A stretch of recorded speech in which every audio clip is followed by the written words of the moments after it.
At tonight's talent show, the campers bring their original spooky campfire ghost stories to life. There are 5 campers, but only 4 camp spirit badges. That means one of our campers will be taking a hike tonight into the deep, dark, spooky woods. But what about those poor lost souls already hiking in the woods? Once upon a time, in the heart of a dense and eerie woods, there stood a campsite known as Camp Wannakiki. Legend had it that beneath the shadows of the ancient trees, a malevolent spider queen lurked, seeking to steal the souls of the unsuspecting campers.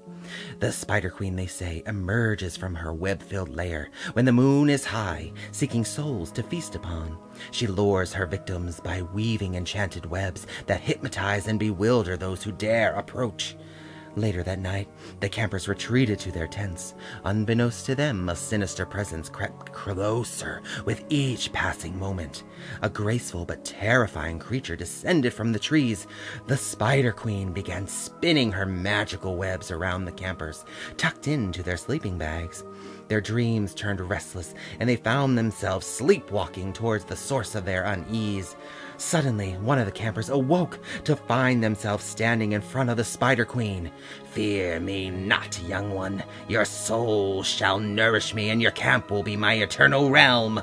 The camper, frightened with fear, replied, "Well, if you want our souls, can you at least trade for some marshmallows?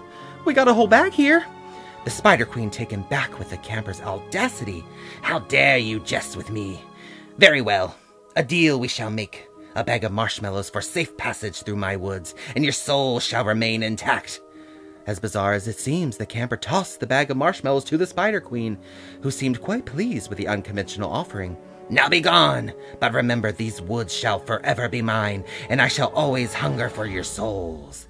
From that night on, the legend of the Spider Queen at Camp Wannakiki lived on, a chilling, amusing tale that would be shared by campers for generations. And whenever they heard a strange sound in the woods, they laughed nervously and remembered the day the campers saved them all with a bag of marshmallows. Deep in the beauty of Camp Wannakiki, a group of campers embark on a nature walk. One young camper reached for a cluster of flowers. Before they could grasp the stem, a camp counselor slapped it out of their hand. "Always look carefully and beware of the two-faced flower," the counselor said. The counselor began to spin a captivating tale that has been passed down through the camp's lore. It was the story of Ivana, Two-Faced Flower, a camper who had mastered the art of deception. Ivana was known for befriending campers while concealing her cruel intentions. She was notorious for stealing boyfriends, go-go boots, and even slices of pizza. Yet, her most sinister trait was her ability to manipulate others with her facade of friendliness. One day, a shy new camper arrived at Camp Wannakiki. True to form, Ivana extended her friendship, offering twisted advice. "Why don't you smile more?" Little did Ivana know she had chosen the wrong camper. This particular camper had magical powers. In a fit of rage, they cast a powerful curse upon Ivana, transforming her into a ghastly two-faced flower.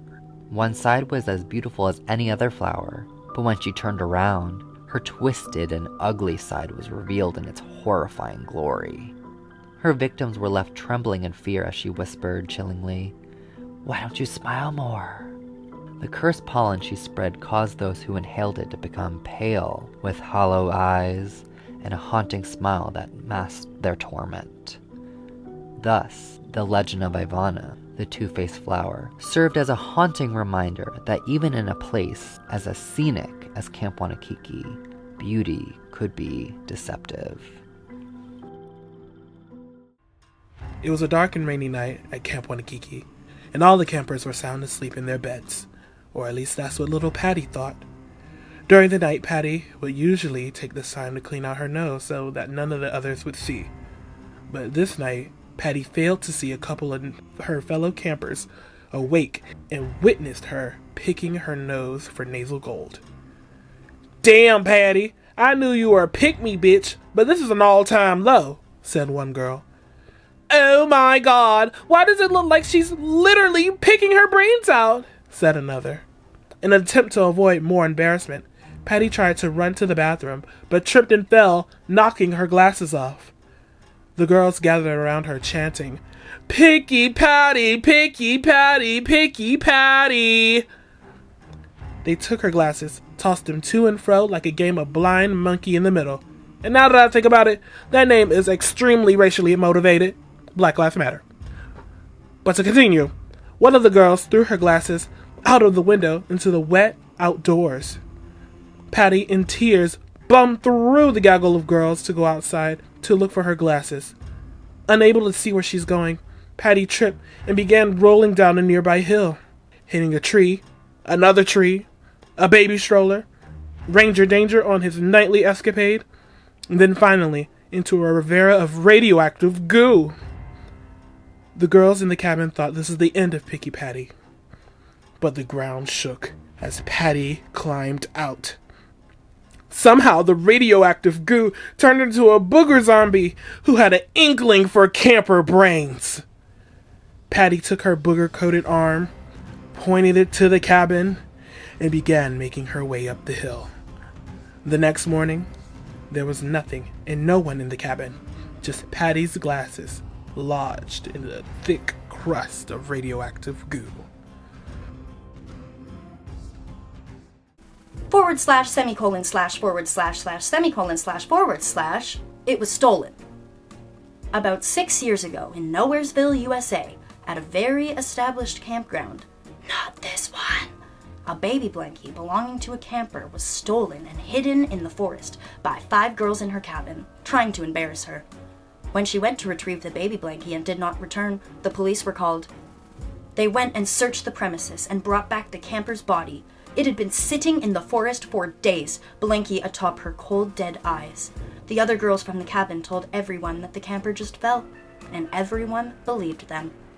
The camper needed revenge and set out to haunt the camp for the rest of eternity, stealing items and leading campers into the cold, dead night to lose themselves into the forest where they would rot forevermore.